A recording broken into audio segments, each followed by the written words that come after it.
Assalamualaikum warahmatullahi wabarakatuh. Perkenalkan, nama saya Muhammad Ilham Fauzi dari semester 3B. Akan menjelaskan mengenai bab 5 hukum pidana lanjutan, mengenai alasan hapusnya kewenangan menuntut dan menjalankan pidana.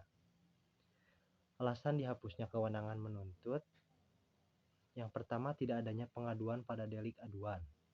Yang kedua, nebis indem di dalam pasal 376 KUHP. Yang ketiga, matinya terdakwa terdapat dalam pasal 77 KUHP.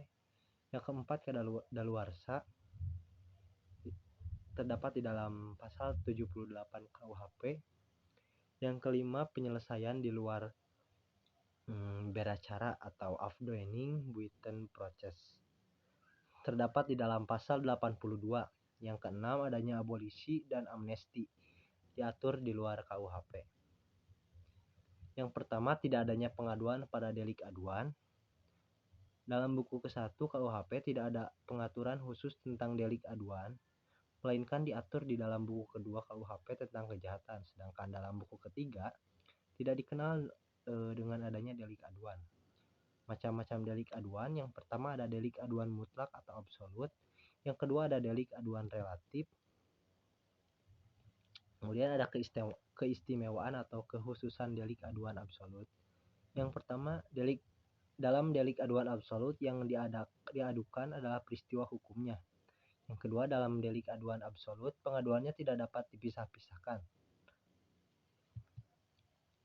Dalam delik aduan relatif yang diadukan adalah orangnya yang disangka telah melakukan tindak pidana.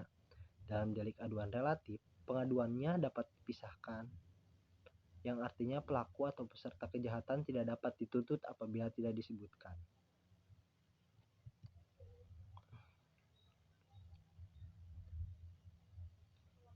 Mengenai tenggang waktu pengaduan: sejak saat orang yang berhak mengadu mengetahui adanya kejahatan, hal ini berlaku baik untuk delik aduan absolut ataupun delik aduan relatif.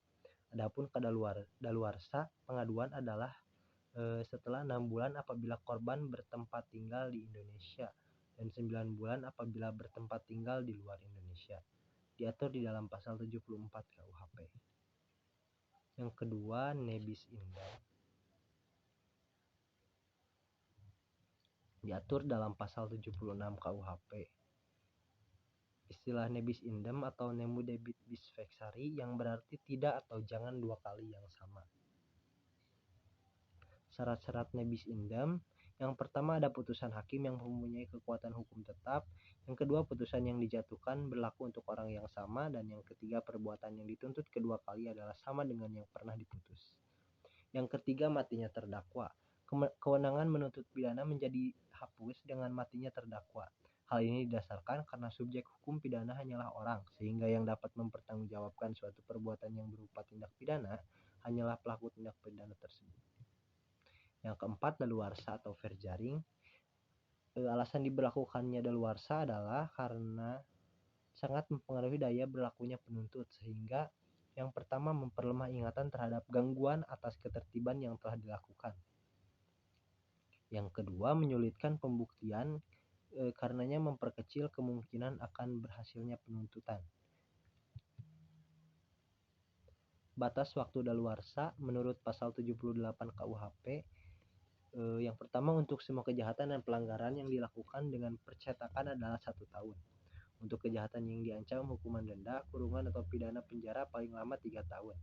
Daluarsanya adalah sesudah 6 tahun. Yang ketiga, untuk kejahatan yang ancaman hukumannya pidana penjara lebih dari 3 tahun, daluarsanya adalah sesudah 12 tahun.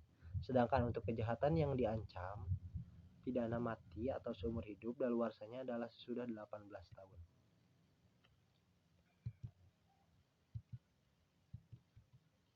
Kemudian ada penangguhan dan penghentian daluarsa.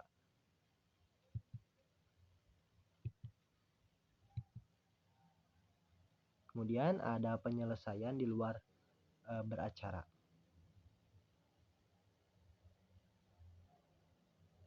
atau sering disebut dengan tebusan. Hal ini hanya berlaku untuk perkara pelanggaran saja, yaitu terhadap perkara-perkara pelanggaran yang diancam denda saja. Yang kedua, maksimum denda harus dibayar. Dan yang ketiga, diperlukan kuasa dari pejabat yang ditunjuk undang-undang. Yang terakhir ada abolisi atau amnesti. Abolisi ialah meniadakan wewenang dari jaksa untuk menuntut hukum. Dan amnesti sendiri wewenang yang lebih luas, yaitu meniadakan wewenang untuk menuntut dan menjalani eksekusi, baik sebelum ataupun sesudah eksekusi. Selanjutnya ada alasan gugurnya hak untuk melaksanakan hukuman. Diatur di dalam KUHP, matinya terpidana pasal 83, yang daluarsa pasal 84 sampai 85. Di luar KUHP, amnesti dan grasi. Daluarsa menjalankan pidana hapus apabila 2 tahun mengenai semua tindak pidana pelanggaran dan 5 tahun mengenai kejahatan yang dilakukan percetakan. Yang ketiga, ditambah sepertiga dari lamanya tenggang daluarsa bagi kejahatan-kejahatan lainnya. Yang terakhir, pidana mati tidak ada daluarsanya.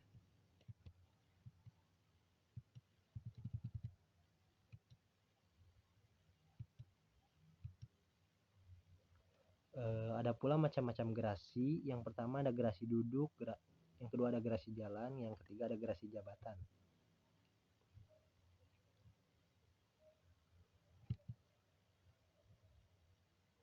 Mungkin cukup sekian yang dapat saya sampaikan. Wassalamualaikum warahmatullahi wabarakatuh.